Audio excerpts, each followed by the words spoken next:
In this video, I'll be reviewing calculating density.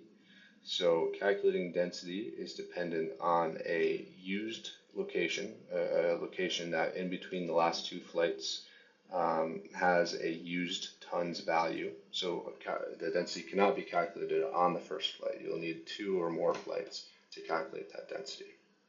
So on this farm, bunk 1 and bunk 3 currently have used tons, which means that we can calculate the density for that usage of feed over the last flight period, which in this scenario was over about a month. So let's calculate that density for bunk 1. So to do that, we click on bunk 1. You go to the calculate density. In the next section, you'll see use tons, load data from two different dates, September 23rd to October 24th. These are the dates that you'll want to use and reference on your feed software. On the feed software like TMR Tracker, FeedWatch, there's often something called a load report or something of the likes of that show the total tons of feed that were loaded into the mixer wagon or used. And you want to take those for each specific location, specific bunk or pile that it was being used from, and enter that into these values. So let's say the loaded tons from bunk 1 over this period of time was 600 tons.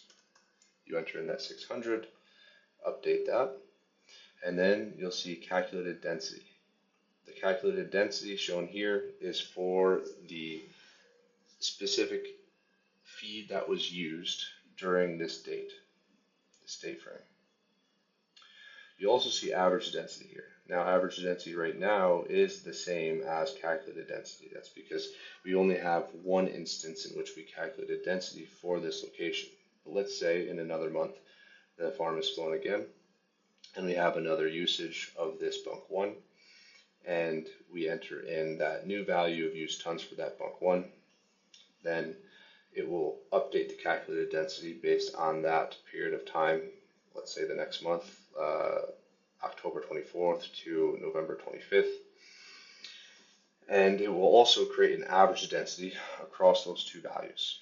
So the average density is more representative of the total density across that pile. And then the calculated density is the representation of the specific feed that was used over the period of time shown right here.